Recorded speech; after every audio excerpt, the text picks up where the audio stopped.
OK, toujours dans les fractions, ce qu'il faut comprendre, c'est très simple.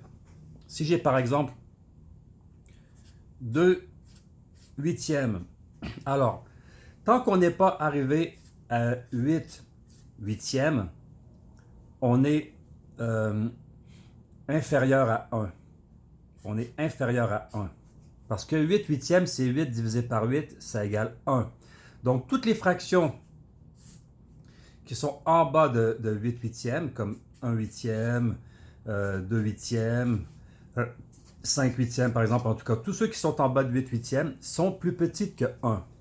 Et tous ceux qui sont au-dessus de 8 huitièmes, comme 9 huitièmes, 10 huitièmes, etc., sont au-dessus de un.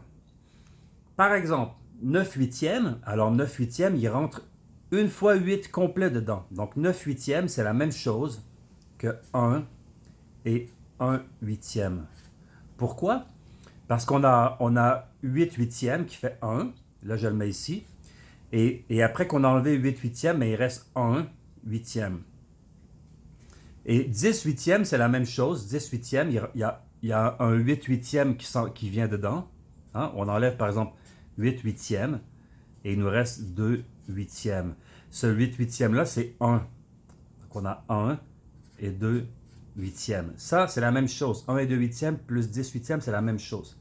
Donc, je récapitule. En bas de 8 huitièmes, on a des fractions qui sont en bas de un.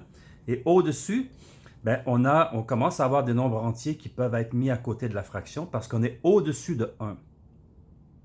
Donc, voilà, c'est ça. Comme par exemple, si on avait 16 huitièmes, ben 16 huitièmes, c'est 16 divisé par 8, parce que ça ici, c'est un diviseur, ça. Il ne faut pas l'oublier. Hein. 16 divisé par 8, ben, ça égale 2. Alors 16 huitièmes, c'est la même chose que 2. C'est pareil. Si on avait 17 huitièmes, ben 17 huitièmes, il rentre 16 huitièmes qui est 2, et il reste 1 huitième. Donc 17 huitièmes, c'est la même chose que 2 et 1 huitième. On voit bien, parce qu'il y a 8 huitièmes qui rentrent une fois, deux fois, on arrive à 16, et il reste un huitième. Donc 2 et 1 huitième. Ça, c'est la même chose. Ça, c'est le principe général des fractions.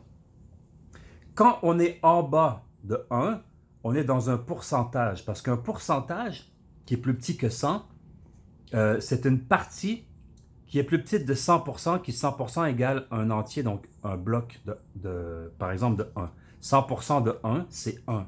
Donc si on est en bas de 100%, on est en bas de 1. Comme 75% de 1, c'est en bas de 1, c'est 3 quarts, ou 0,75 par exemple. Et le truc, si on est en bas, admettons, je mets 13, 13 25e. Donc là, on sait qu'on est en bas de 1 parce que 1, c'est 25 25e. Ça, c'est 1. Donc ça ici, c'est plus petit que 1. Et si on veut l'amener à 100, comment on fait? On se dit, 1%, c'est divisé par 100. Donc on veut que notre chiffre de 25 arrive à 100. On veut que 25 soit 100.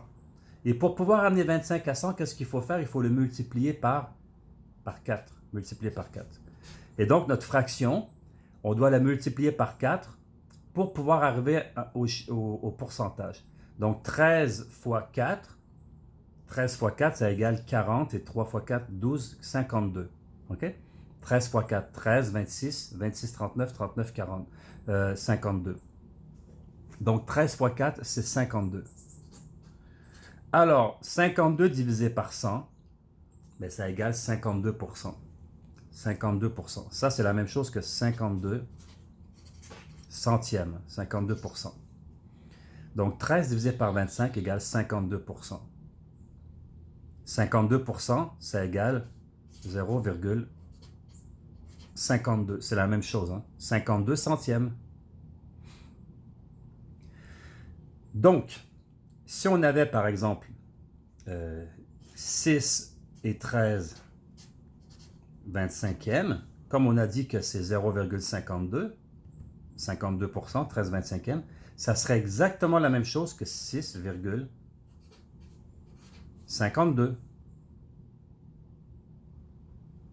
Voilà pour cette partie. À réécouter, à bien comprendre le lien entre les fractions, les pourcentages et les unités.